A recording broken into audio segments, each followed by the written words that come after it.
Kemudian perkara yang saya rasa saya nak tambah sikit lagi tentang persoalan hakikat. Antara syariat dan hakikat disebut dalam kalam hikmat ni. Apa sebenarnya yang dimaksudkan dengan hakikat ni? Istilah tasawuf, satu syariat, satu hakikat. Baik. Yang dimaksudkan hakikat tu hakikat apa? Bukan nak memperincikan hakikat tu, tapi nak tahu apa maksudnya. Syariat ni, antara syariat dengan hakikat ni, dari satu sudut, syariat ni iaitu merujuk kepada sesuatu yang sifatnya zahir. Adapun hakikat, sesuatu yang sifatnya tersembunyi, terselindung. Itu satu. Kadang-kadang syariat ini luah masuk. Syariat dan hakikat ni luah perincian dia. Kita nak sebut beberapa aspek, beberapa sudut supaya faham. Bila kita mengaji, dengar orang cakap masalah syariat, hakikat tu pun dia maksud. Paling tidak kita tahu benda ni. Jadi ada kalanya syariat ini merujuk kepada perintah. Perintah yang zahir, perintah syarak. Allah Ta'ala perintah kita supaya semayang, supaya puasa, supaya berzakat. Jadi perintah Allah yang ditujukan kepada hamba-hambanya itu aspek syariat. Aspek yang mana makhluk kena buat, manusia kena buat, kena laksanakan. Adapun hakikat, aspek takdir Allah. Apa yang Allah Ta'ala takdirkan terhadap hambanya. Orang ini begini, orang ini begini, apa yang ditetapkan Allah. Apa yang termaklum dalam ilmunya, itu bahagian hakikat, bahagian ketetapan Allah. Jadi bahagian perintah Allah kepada kita supaya kita laksanakan syariat. Bahagian ketetapan Allah ke atas diri kita, itu hakikat. Dan dua ni tidak bertembung, tidak berlawan. Berlawan tu bila akal kita tak jelas. Bila akal lang kefahaman kita tak jelas, kita akan nampak berlawan. Allah Ta'ala memerintahkan kita supaya bersolat. Kemudian tertakdir atas kita ni tidak bersolat. Pening kita. Ia suruh kita semayang, ia tetapkan kita tidak semayang. Pening lalu dah. Nampak berlawan. Padahal itu salah faham. Kerana tidak dapat memperincikan dengan baik perkara ni. Dah disuruh kita semayang, ia juga tetap kita tak semayang. Dah guana ni. Guanahan nak nafikan takdir Allah tak boleh, sebab dalilnya jelas. Dalil-dalil menyatakan bahawa segala sesuatu itu sudah ada takdirnya. Jadi nak faham guana ni, kita disuruh semayang, tapi kita juga ditetapkan tidak semayang. Guana nak faham? Ini pening. Pening tu kerana tak jelas. Baik. Untuk memahami mudah, cara mudahnya begini.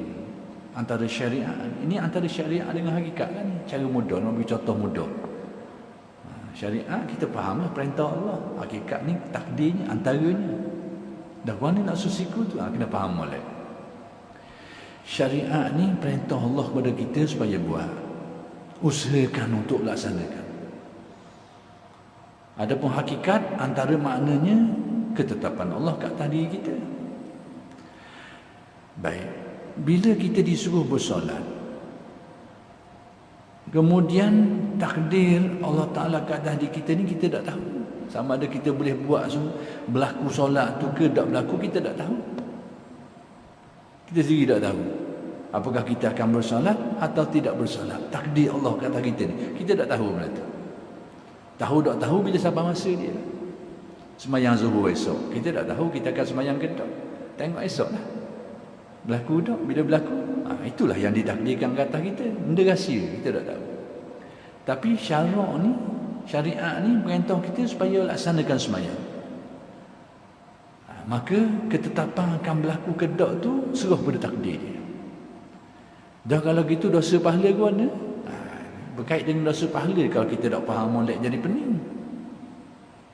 Dia suruh kita semayang, dia tetap kita tak semayang, dah mana dosa pahala, pening dah. Bila pening sini yang menimbulkan dua mazhab ni. Setengah tu nak menerima, nak mewajarkan otak dia tu supaya terima dosa pahala ni, mengambil pegangan qadariyah.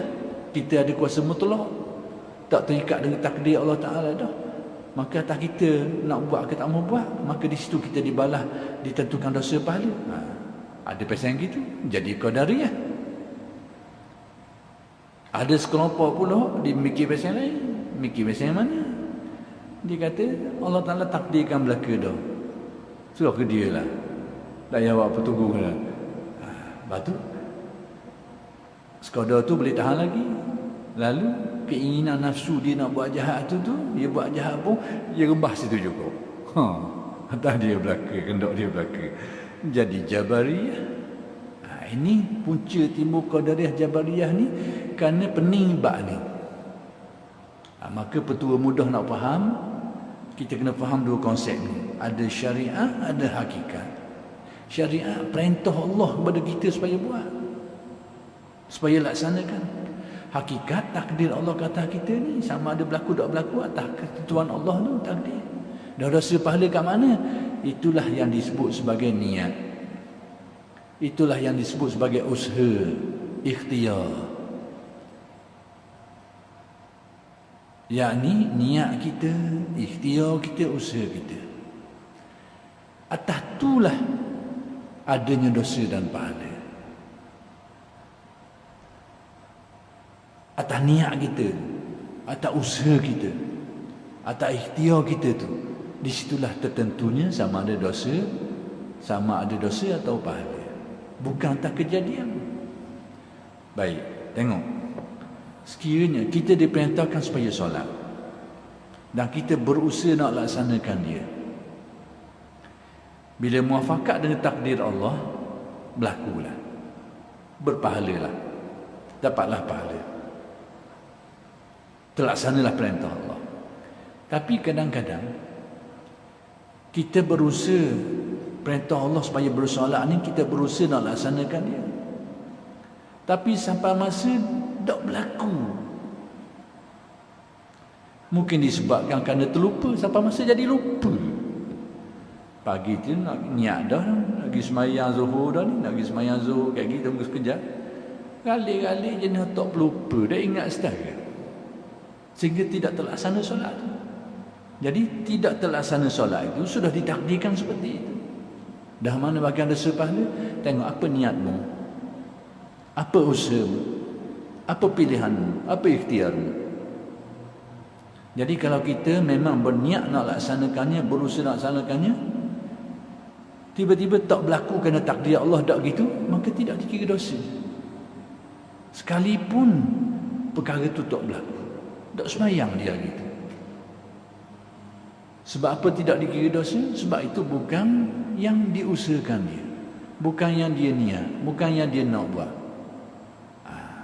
Jadi apa-apa yang berlaku tu dosa pahala ni atas usaha.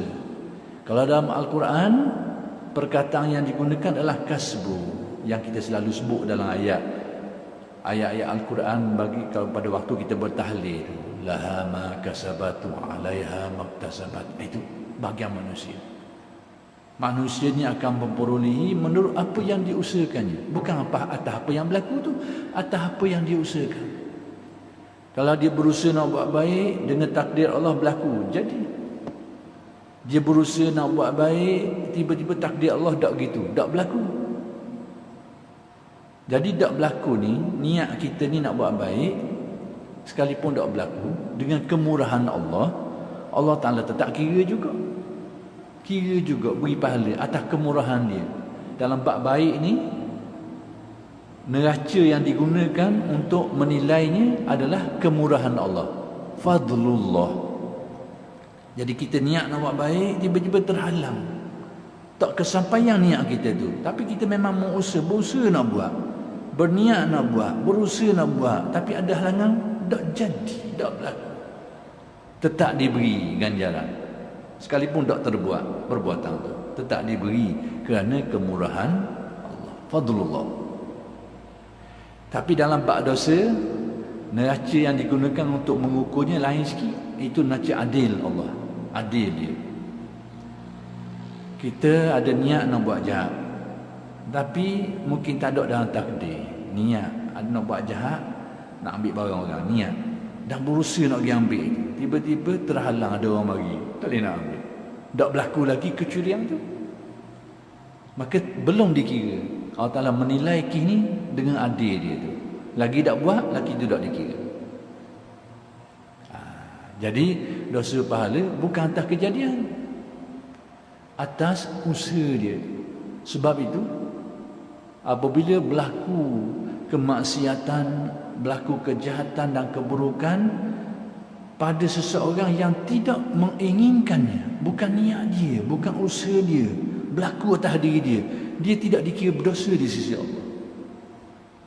Dan itulah yang dimaksudkan di dalam hadis Nabi, rufi'al qalam an salas, al khata' wan nisyan wa mastukrahu alaih. Salah, al khata', perbuatan yang melakukan tersilap, tersalah.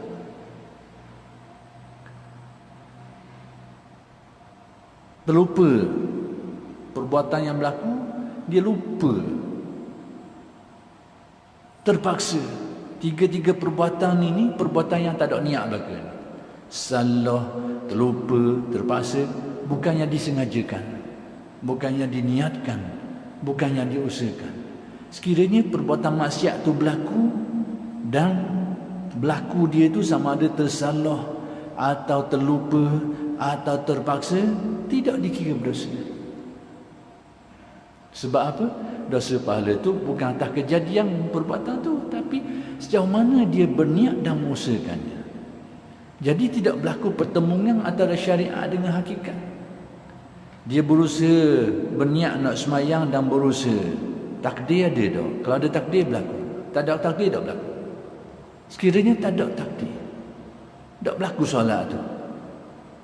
Sedangkan dia ada niat nak buat dan berusaha nak buat, tapi sampai masa tak berlaku semayang tu, maka dia tidak dikira berdosa.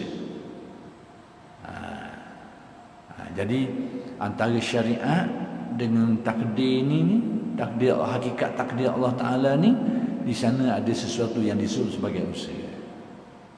Lebih daripada tu jangan soal banyak. Maka di situlah ada larangan Nabi. Dah usaha tu mana? Soal lagi jangan usaha. Usaha tu kita sendiri tahu. Kita sendiri tahu tentang diri kita, tentang niat kita, usaha kita, kita sendiri faham benda tu. Bagaimana hakikatnya tu? Jangan soal banyak. Maka bahagian itulah berkait dengan hadis Nabi. Idza zukiral qadaru fa'amsiku. Apabila dibicarakan tentang qadar ni, tentang takdir Allah ni, fa'amsiku, stop, berhenti, jangan bicara lagi. Jadi larangan Nabi membicarakan persoalan takdir ni adalah dalam aspek-aspek tertentu. Adapun aspek-aspek lain tentang maksud takdir itu, apa itu takdir, dalilnya apa, kewajipan kita tu apa, itu disuruh bincang. Tapi tentang rahsia takdir, keadilan Allah di sebalik takdir, itu jangan. Itu Nabi bilang, fa'amsiku, mungkin stop kalau ada orang cakap. Jadi secara mudahnya, kesimpulan mudahnya berkait dengan masalah syariat dan hakikat ni. Oleh kerana saya beri contoh syariat dan hakikat ni berkait dengan perintah Allah, dengan takdir Allah, itu sebahagian daripada makna syariat dan hakikat. Maka dua perkara ni tidak akan berlaku pertemuan. Jangan anggap kalau kita faham dua ayat tu, Tuhan suruh kita semayang, dia juga tetap kita tak semayang. Dan mana ni? Apa ni? Kita kena faham. Dia suruh kita semayang, berarti kita kena usaha. Kena ada pasal niat nak buat, kena berusaha nak buat. Berlaku tak berlaku, tengok takdir Allah. Berlaku, bila berlaku takdir Allah terjadi, dapat apa? Tak terjadi, atas niat yang baik diberi juga. Demikian juga kemaksiatan dan sebagainya. Benda tu tak akan berlawan. Dosa pahala tu bukan atas kejadian tu, tapi atas usaha kita, kasbu. laha ma kasabat wa 'alaiha maktasabat. Manusia ni akan mendapat ganjaran pahala menurut apa yang diusahakan, dan dia akan tanggung balasan dosa atas apa yang diusahakan. Sekiranya berlaku perbuatan contohnya dia tertembok orang, memang dia berlaku kadang-kadang. Biasa orang masuk hutang lah, tembok orang, nak tembok binatang, tiba-tiba orang rupanya. Hukum mahkamah dunia kenalah, tak nak elok lah, itu mahkamah dunia. Sebab mahkamah dunia ni menghukum cara zahir banyak perkara tu, tapi di sisi Allah dia tidak dikira sebagai pembunuh, tidak tertanggung, dia tidak akan tanggung dosa membunuh tu, kerana memang bukan dia nak bunuh orang, tapi terkena orang. Secara zahirnya macam dia bunuh orang lah, dia tembok orang lah, tapi hakikat sebenar tidak dikatakan dia membunuh orang. Kerana apa? Kerana tak ada, bukan niat dia, bukan dia usahakan nak buat benda tu. Demikian juga orang yang makan di siang hari pada bulan Ramadan, dia terlupa. Bukan dia tak berpuasa, dia terlupa. Maka sekalipun dia makan yang dia anggap kalau zahir kau memang tak puasa lah, tapi oleh kerana itu bukan niat dia, bukan usaha dia, maka puasanya tetap dia tidak dikira sebagai orang yang tidak berpuasa. Bahkan puasanya pun tak batal, masih dikira dari segi syarak. Sebab apa? Kerana perbuatan-perbuatan yang dasarnya itu adalah terpaksa, tersalah, terlupa, terpaksa. Semua perbuatan-perbuatan ni perbuatan yang tak ada usaha, tidak ada ikhtiar, bukan pilihan orang yang buat, bukan usaha dia, bukan ikhtiar dia, cuma dia berlaku juga je. Jadi bila berlaku itu takdir Allah lah. Jadi bila berlaku perbuatan maksiat ni dengan takdir Allah, nak tentukan orang ni berdosa tak berdosa, tengok dia niat tak nak buat benda tu dan dia mengusahakan. Kalau dia memang niat nak buat, dia berusaha nak buat, memang dosa. Tapi kalau bukan niat dia, bukan usaha dia, tidak dikira sebagai dosa. Jadi mudah-mudahan sedikit huraian dan penjelasan itu dapat memahamkan kita tentang syariat dan hakikat. Lebih-lebih lagi persoalan takdir yang setengah orang kita ni jadi pening antara perintah syarak dengan takdir Allah. Akhir sekali jadi pening dan nak siku. Mudah-mudahan penjelasan ini dapat menghuraikan kekusutan itu. Sekianlah saja dulu aku